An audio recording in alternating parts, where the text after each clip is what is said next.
This is a production of World Video Bible School. To God be the glory.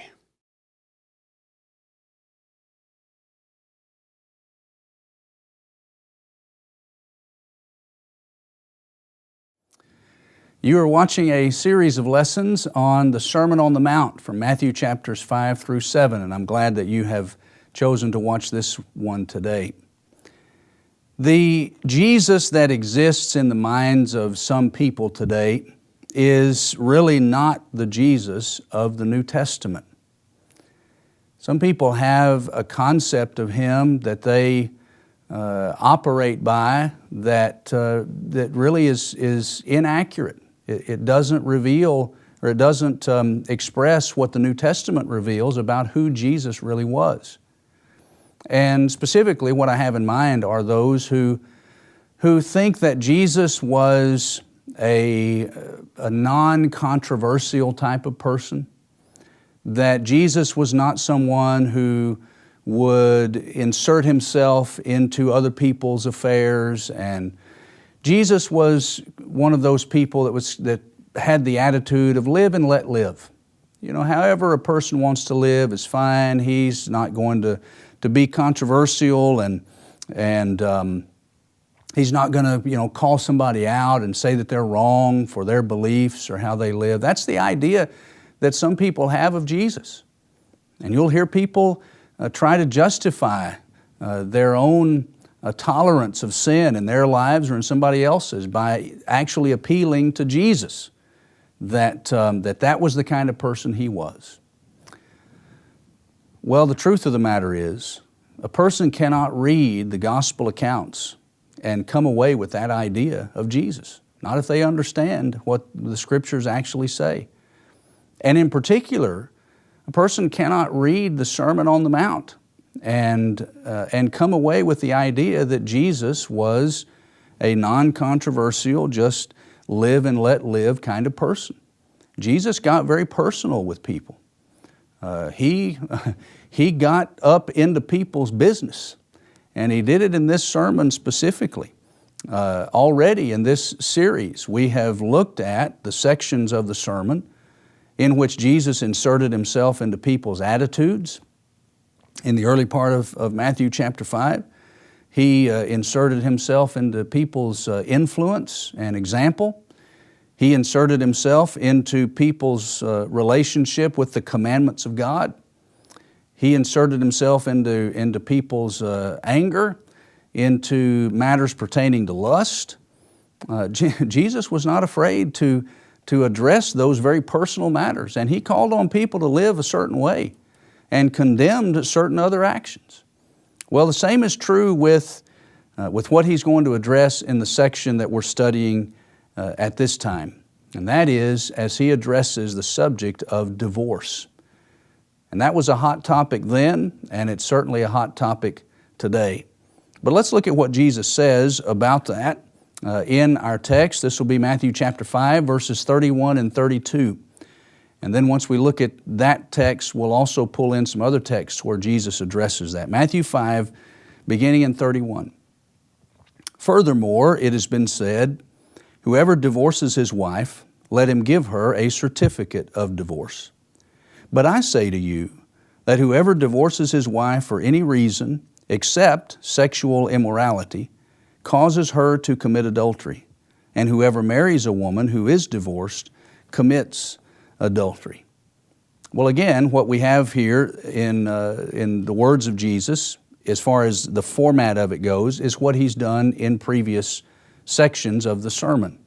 He talks about what they had heard, and then He talks about what they had missed and what they needed to do instead of what they had heard. And so He starts there and He says, here's what you've heard. You've heard that it was said, whoever divorces his wife, let him give her a certificate of divorce. Now, where this idea came from with the scribes and the Pharisees was from an Old Testament passage. It was a part of the law. I think they were not emphasizing it the way that it was stated in the law, and we'll see where they had missed it, I think, in just a moment.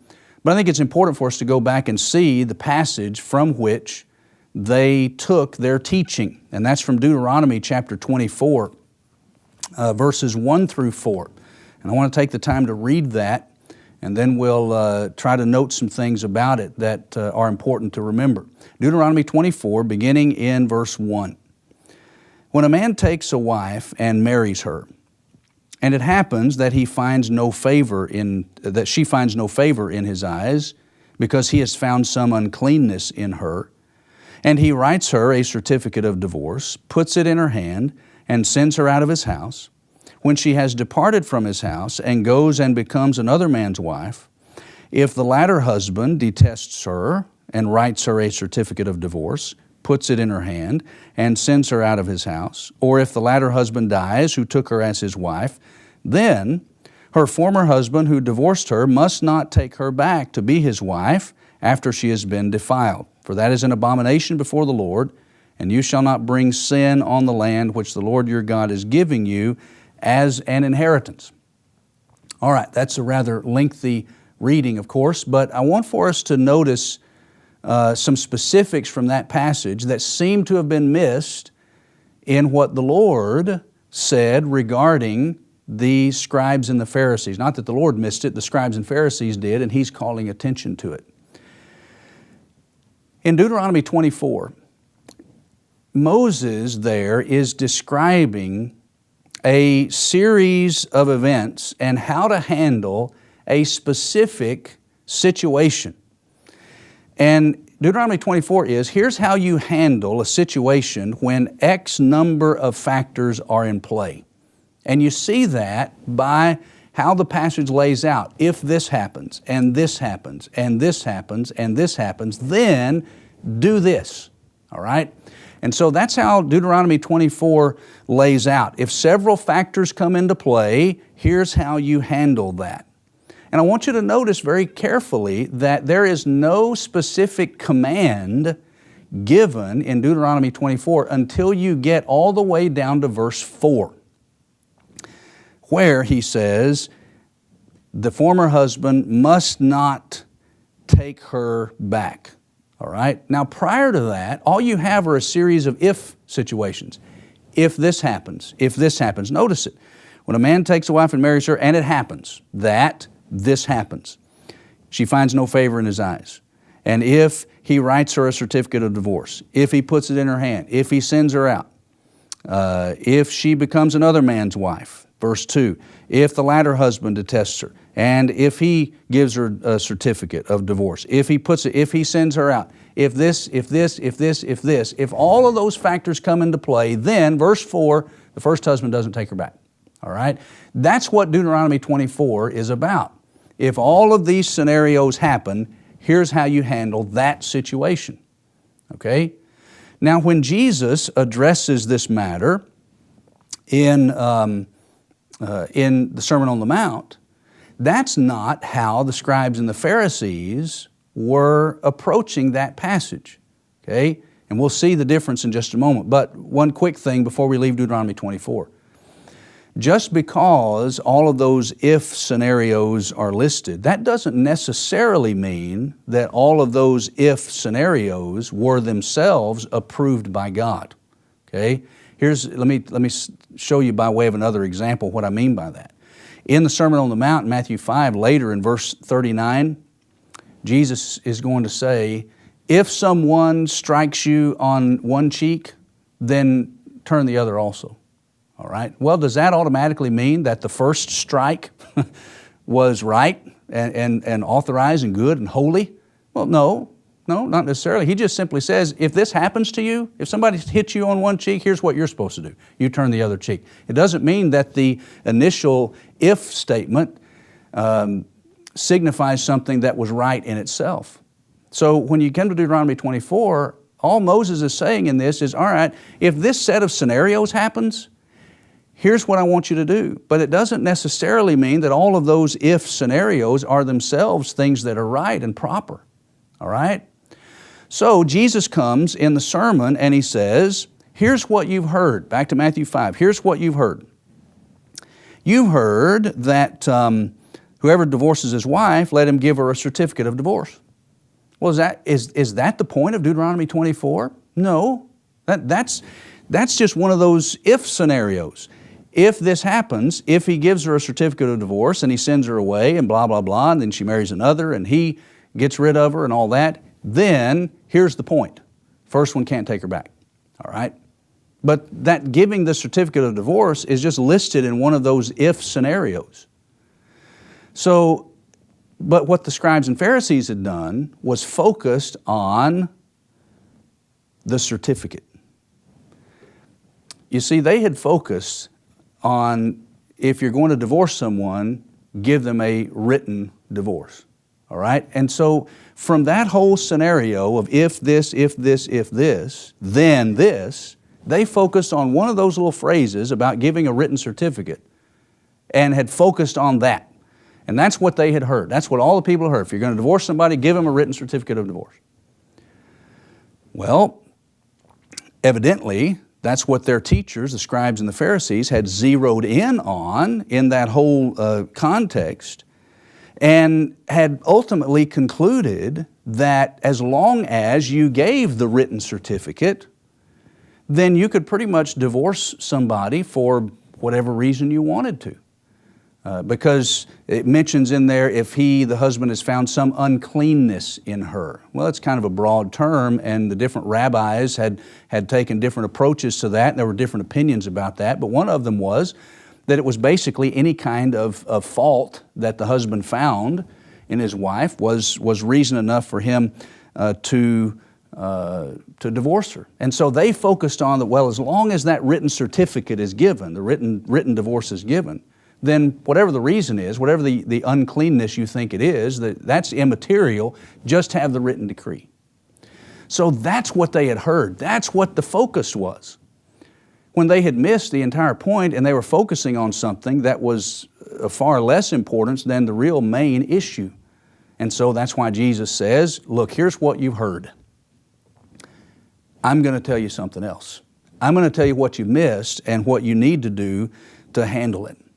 And in very simple terms, what they needed to do, what Jesus was calling them to do, was to bring back a restoration of the original plan for marriage in the home. That's basically what he's saying. Go back and restore the original, which is one man joined to one woman until death separates them. Now he'll mention an exception in just a moment, and we'll get to that. But the original plan, the ideal plan, one man, one woman for life. As Paul would put it in Romans 7 verse 2, that a man is bound by law to his wife, or a wife is bound by law to her husband as long as he lives. And that's God's plan. Now people have destroyed that plan in their lives tragically, but that's the plan, and that's what he calls upon them to do, restore that original plan. Now what I want to do now is to bring into play another place in the New Testament where Jesus is called upon to address this matter.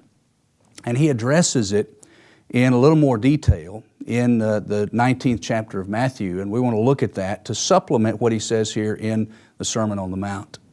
So as we look at that, Matthew chapter 19, we'll look at verses 3 through 9, and then we'll make some comments. Beginning Matthew 19, verse 3, the Pharisees also came to him, testing him, and saying to him, is it lawful for a man to divorce his wife for just any reason?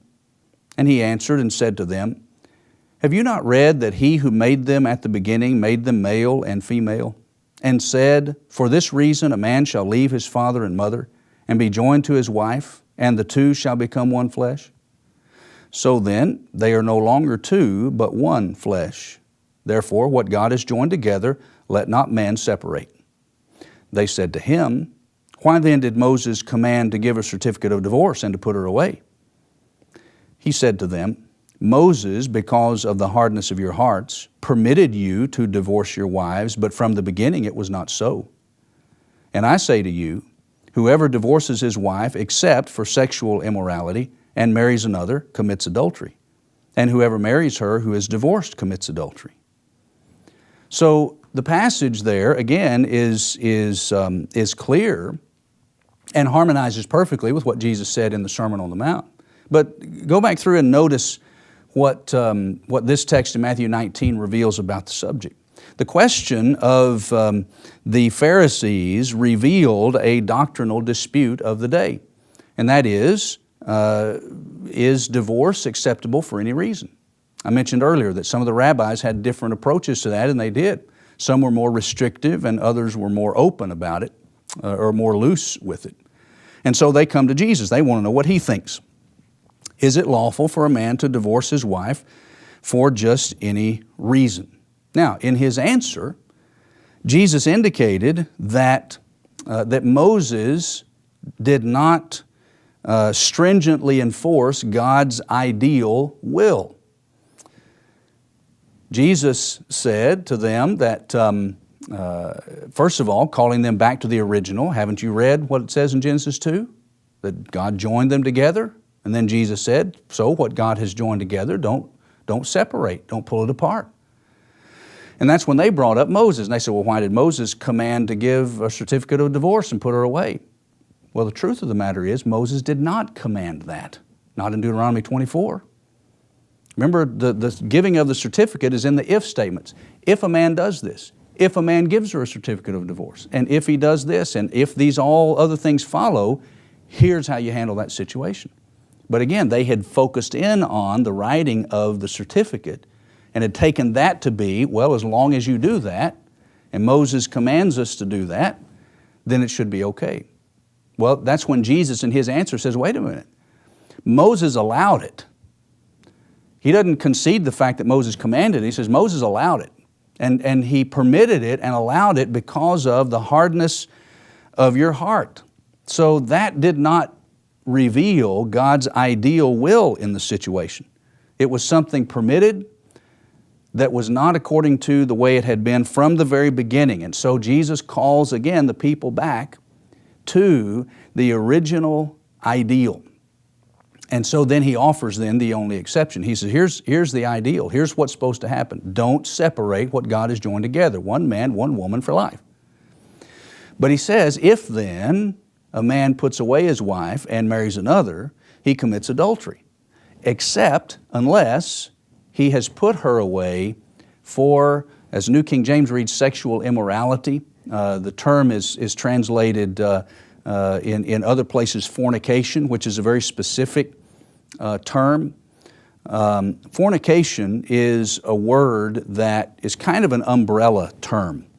It's a broad term that under which you could place several specific sexual sins. And basically, fornication is any kind of unlawful sexual intimacy. And so a married person being sexually intimate with an unmarried person, that would be fornication.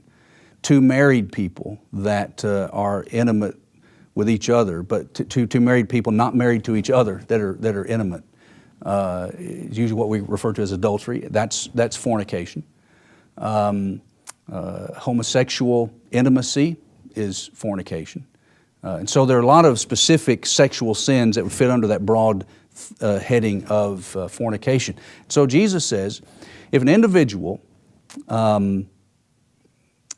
divorces, puts away his wife, except for fornication, and marries another, that person is guilty of adultery.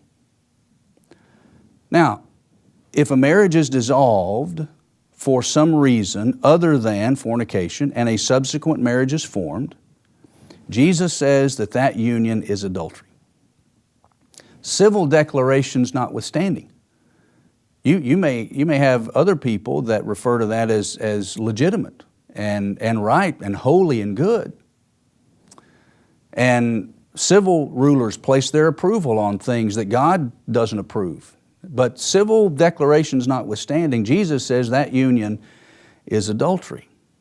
Now, when we go back to the Sermon on the Mount in Matthew 5, there's an interesting statement, the interesting way that Jesus words this in verse 32, when He says, whoever divorces his wife for any reason except for fornication, sexual immorality, and that marries another, causes her to commit adultery. That's an interesting way. What did Jesus mean when He says that the man causes her to commit adultery, or some translations, makes her an adulteress?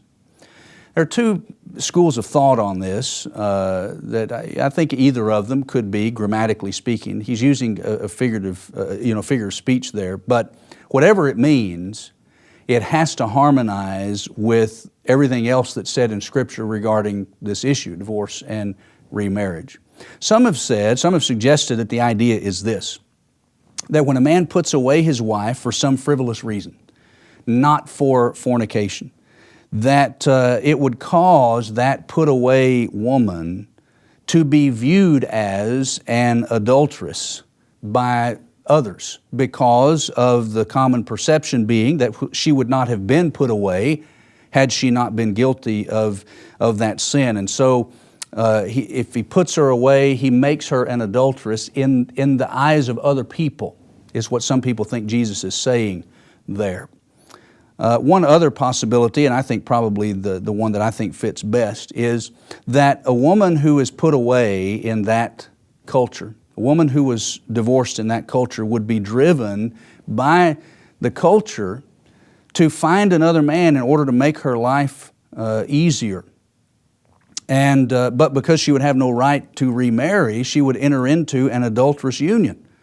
And so he would be making her an adulteress in that by his putting her away, he is placing her in a position where she would be compelled in her own mind and by the pressures of culture to enter into an adulterous union, and thereby he would bear some responsibility to having unnecessarily put her in that dire circumstance that led her to enter into an adulterous union by remarriage. So I think either of those is possible, but the bottom line is this, that the teaching of Jesus on this subject is too strict for many in our culture. And that's unfortunate, and it's tragic, and it's led to people just simply setting aside our Lord's teaching on this. Because there are a lot of folks that have adopted the false idea that marriage as such is nothing more than a civil contract that is created by and governed by nothing more than civil law. And so if civil authorities allow for the breaking of that contract for whatever reason, irreconcilable differences, no fault divorce, whatever, that if civil authorities allow that, if that law allows it, then it's okay, and we don't have any reason to tell people otherwise. And so because people have viewed marriage as nothing more than a civil contract, governed only by civil law, then whatever civil law says goes. And so because of that, people have entered into marriages after having multiple previous marriages and divorces, and entered into them thinking that they're okay. But the problem with that is that marriage was not created by any civil government. There is a civil component in many cultures to marriage, there is a civil contract involved. But that civil contract must always be held subservient to God's law. Because civil government didn't create marriage. God created marriage.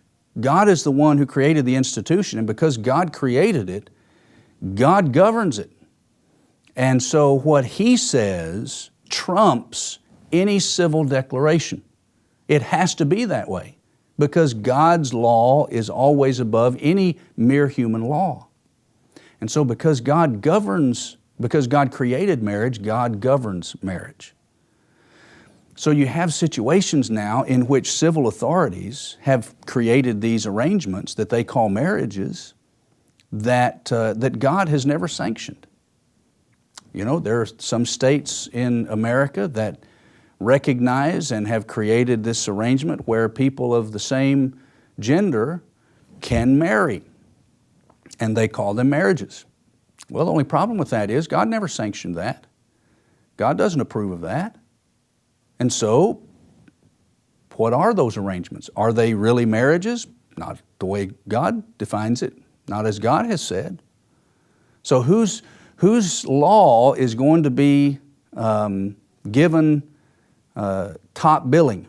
Whose law is really more authoritative, civil law or God's law? Well, if you're going to be a kingdom citizen, a citizen of God's kingdom, then you need to embrace His law, regardless of what any civil authority says. God's law is what matters. And so you have situations that indicate that civil law may approve of something that God doesn't approve of. And when the state grants something that God has not sanctioned for reasons that God has not sanctioned it, many times we are compelled to embrace that and accept it and offer approval of it. But unfortunately, we don't have the authority to do that. God has spoken, and God's law is what is to be embraced and accepted and promoted. So when we go back to the Sermon on the Mount, Jesus addresses what they had heard. Here's what you've heard. You've heard, whoever divorces his wife, let him give her a certificate. Let him write it down. That's what they emphasized. What Jesus says is, wait just a second. You need to go back to the original. But I'm saying to you, I say to you that if you divorce your wife for some reason other than fornication and marry another, you have entered into a state of adultery. Now, when Jesus addressed that in Matthew 19, His disciples correctly grasped the fact that this was difficult teaching. We didn't look specifically past verse 9, but if we had the time, I'll just call your attention to it briefly. In verse 10, the disciples said to Jesus, "If such is the case of the man with his wife, it is better not to marry." The disciples actually say to Jesus, well, wait a minute. If what you're saying is true, that the only reason acceptable to God by which you can divorce your wife and contract a subsequent marriage is fornication, if that's the only acceptable reason for that, man, it'd be better not to even enter into the marriage to begin with, not even to form the union. If a person has to abide by those strict guidelines, maybe you shouldn't enter into marriage at all. And the response of the Lord was to that was not to change it and not to relax it and say, you're right, it probably is a little too strict. No, He didn't say that. He said, well, to some it's been given, and to some it hasn't been. In other words, some people are willing to live under those restrictions, and some people aren't. If you aren't, then okay, then don't get married, because those are the restrictions. And He even mentions that some had become eunuchs for the sake of the kingdom of heaven. Some had completely given up the concept of marriage at all and become eunuchs, if you would, figuratively speaking, for the sake of the kingdom of heaven. It's so important for our children to understand this and to know what God's law is on marriage as they're being brought up so that they can live in harmony with it. We are duty bound to respect God and respect His Word in all things, including what He has said about marriage and divorce. That's what it means to be a citizen of His kingdom.